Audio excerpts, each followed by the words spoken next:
Hello guys, welcome back to the channel. In today's video, I'm going to show you how you can scan for hardware changes in HP laptop camera with Windows 11.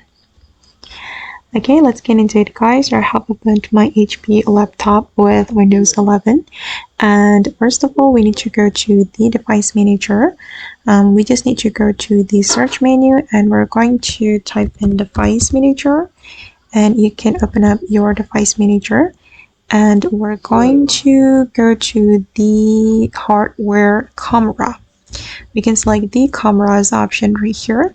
Tap on that. You can double click on this option and then you're going to select your HP camera, and I'm going to right click on it, and then we just need to click on this option to scan for hardware changes. I'm going to click on it, and okay, now it's done.